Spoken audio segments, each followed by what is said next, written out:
नमस्कार दोस्तों, स्वागत है एक बार फिर से। तो आज की वीडियो में हम बात करने वाले हैं कि आपके घर में अगर धन नहीं रुकता है तो औरतें नहाते वक्त ये उपाय ज़रूर करें, जिससे अचानक धन प्राप्ति होगी।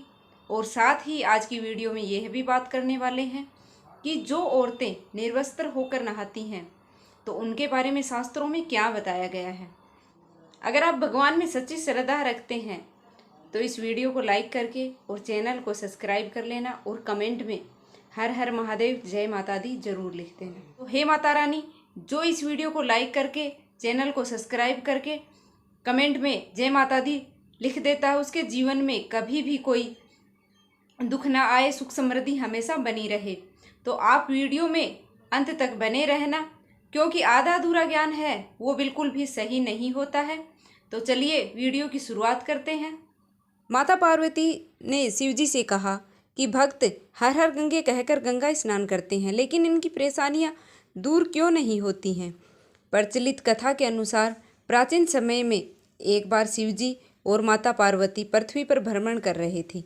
तभी उन्होंने देखा कि हजारों लोग गंगा स्नान कर रहे हैं। माता पार्वती ने सभी को ध्यान से देख रही थी।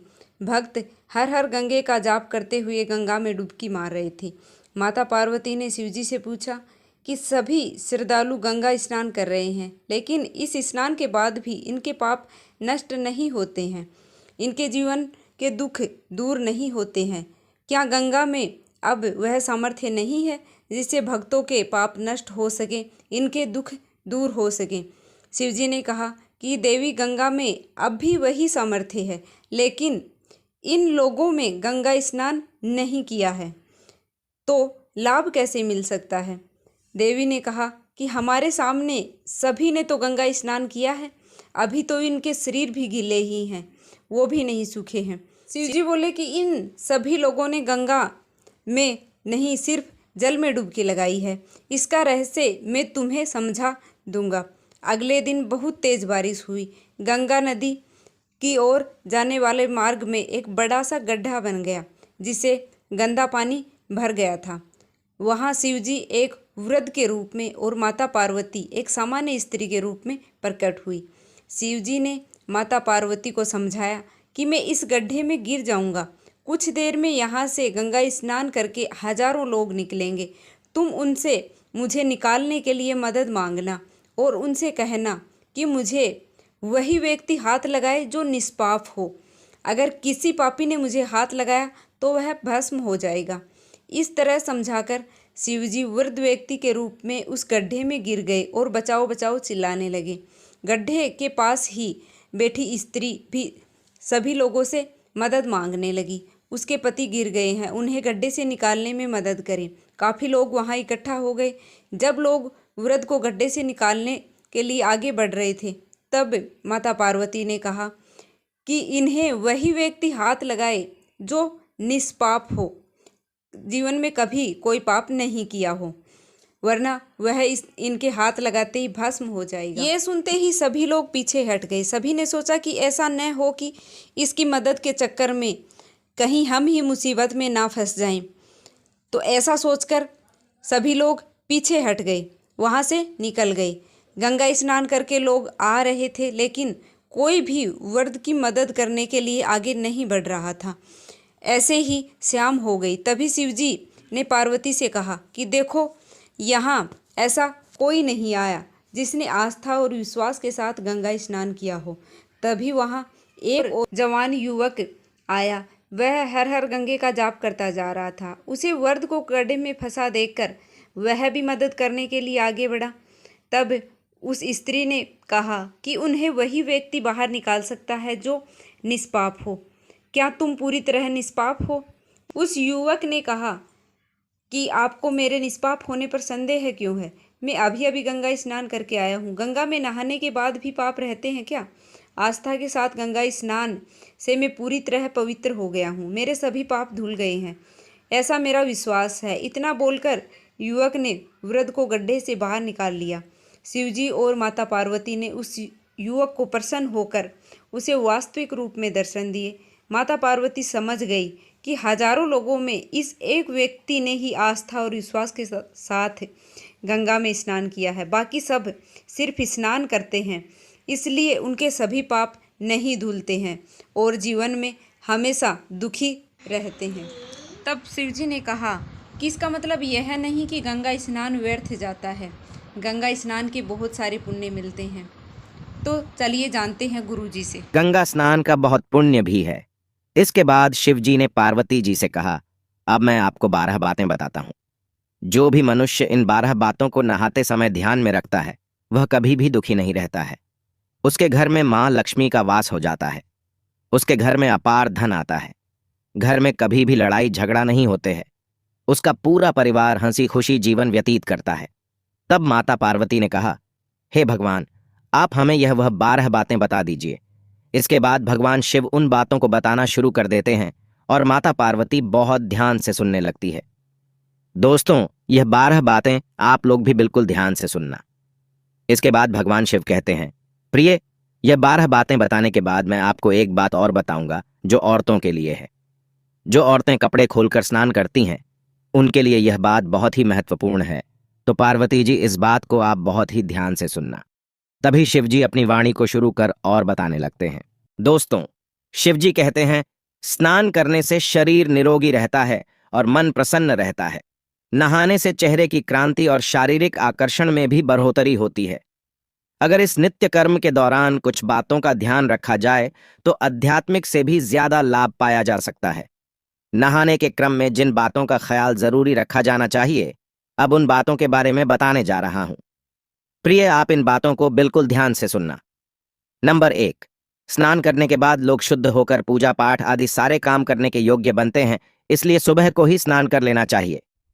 नंबर 2, शास्त्रों में कहा गया है कि स्नान करने से इन 10 गुणों की प्राप्ति होती है: रूप, तेज, बाल पवित्रता, आयु, आरोग्य, लोकता, तप और मेधा।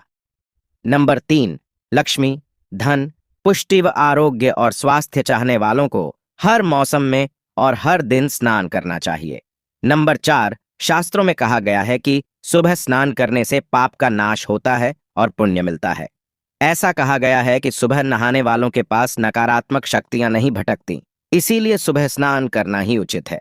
नंबर 5, बीमारी की हालत में सिर के नीचे से ही स्नान करना चाहिए। गीले कपड़े से शरीर को पोंछ लेना एक तरह का स्नान ही कहा गया है। नंबर 6, सुबह की लालिमा छाने से पहले ही स्नान लेना श्रेष्ठ माना गया है। नंबर 7, तेल लगाकर और देह को मलमल कर नदी में नहाना मना है। इसकी जगह नदी से बाहर निकलकर तट पर ही शरीर साफ करके तब नदी में डुबकी लगाना उचित है। नंबर 8, जिन घाटों पर कपड़े धोए जाते हैं वहां का जल अपवित्र माना गया है, इसलिए वहां से कुछ दूर हटकर ही नहाना चाहिए।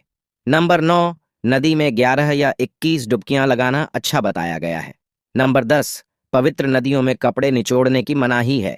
नदी में किसी तरह की गंदगी नहीं बहानी चाहिए। नंबर 11, नल की तुलना में झरने का पानी, झरने से ज्यादा नदी का पानी, नदी के पानी से किसी तीर्थ का जल, तीर्थ के जल से गंगा जल अधिक श्रेष्ठ माना गया है। नंबर 12, गंगा माता का कथन है कि स्नान करते वक्त कोई चाहे जहां भी मेरा स्मरण करेगा मैं वहां के जल में आ जाऊंगी। इसके बाद शिवजी ने कहा, अब मैं आपको औरतों के बारे में बताता हूं जो औरतें कपड़े खोलकर स्नान करती हैं। शिवजी ने कहा, हिंदू धर्म शास्त्रों में हर एक चीज के लिए कुछ नियम बनाए गए हैं। इन नियमों में से एक है स्नान को लेकर की गई बातें। ऐसा माना जाता है कि आम व्यक्ति को शास्त्रों के नियमों का पालन जरूर करना चाहिए, जिससे घर की सुख समृद्धि बनी रहती है और खुशहाली आती है। साथ में अपार धन बरसता है, माता लक्ष्मी प्रसन्न होती है। दरअसल हमारे शास्त्रों में ऐसी कई बातें लिखी गई हैं जिनका हम पालन सदियों से करते चले आ रहे हैं, लेकिन उसके कारणों के बारे में अभी भी पूरी जानकारी नहीं है। ऐसे ही नियमों में से एक है निर्वस्त्र स्नान करना। आपने अक्सर घर के बड़ों को ऐसा कहते सुना होगा कि कभी भी स्नान बिना कपड़ों के यानी निर्वस्त्र नहीं करना चाहिए। अगर हम पौराणिक कथाओं की बात करें तो निर्वस्त्र स्नान की मनाही का एक सबसे बड़ा कारण कृष्ण जी के समय से जुड़ा है। पौराणिक कथाओं के अनुसार एक बार जब गोपिकाएं सरोवर में स्नान कर रही थीं और वो निर्वस्त्र थी, उस समय बाल कृष्ण ने गोपियों के सभी वस्त्र छिपा दिए। उस समय जब कृष्ण जी ने उनके वस्त्र छिपा लिए और गोपियों ने अपने वस्त्र वापस लेने की प्रार्थना की, तब कृष्ण जी ने उन्हें समझाया कि कहीं भी बिना वस्त्र धारण किए स्नान नहीं करना चाहिए। इससे जल के देवता वरुण का अपमान होता है। इसलिए आपको निर्वस्त्र स्नान न करने की सलाह दी जाती है। अगर आप नहाते समय यह सोचते हैं कि बंद कमरे में कोई आपको नहीं देख रहा है, तो ऐसा गलत है, क्योंकि ईश्वर आपको हर स्थान पर देखते हैं। यदि आप निर्वस्त्र होकर स्नान कर रहे हैं, तो ये मुख्य रूप से जल के देवता वरुण का अपमान करने जैसा होता है। निर्वस्त्र स्नान से आपको पाप लग सकता है और आर्थिक और शारीरिक नुकसान पहुंच सकते हैं। यदि आप निर्वस्त्र स्नान करते हैं, तो आपके शरीर में नकारात्मक ऊर्जा प्रवेश करती है और आपकी मानसिकता भी नकारात्मक हो सकती है। इसलिए हमेशा आपको यही सलाह दी जाती है कि भले ही आप नहाते समय कोई एक कपड़ा धारण करें, लेकिन बिना कपड़ों के स्नान न करें, तभी आपके लिए बेहतर होगा।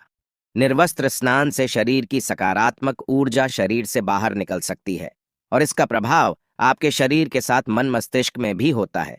गरुड़ पुराण के अनुसार जब आप स्नान करते हैं, तब आपके पितृ यानी मृत पूर्वज आपके आसपास मौजूद होते हैं। यदि आप निर्वस्त्र स्नान करते हैं, तो आपको पितृ दोष लग सकता है। ऐसे स्नान करने से आपके पितरों को तृप्ति नहीं मिलती है और ये घर में पितृदोष का कारण बन सकता है और ये वस्त्रों से गिरने वाले जल को ग्रहण करते हैं, जिनसे उनकी तृप्ति होती है। निर्वस्त्र स्नान करने से पितर अतिरिक्त नाराज होते हैं, जिनसे व्यक्ति का तेज बल, धन और सुख नष्ट होता है। इसलिए कभी भी निर्वस्त्र होकर स्नान नहीं करना चाहिए। पुराणों के अनुसार नहाने वाला पानी पूर्वजों के हिस्से जाता है और निर्वस्त्र होकर नहाने से इसे पितरों के समक्ष बिना कपड़ों के नहाना माना जाता है। शास्त्रों में ऐसी मान्यता है कि यदि कोई निर्वस्त्र स्नान करता है, तो माता लक्ष्मी उससे रूठ सकती है।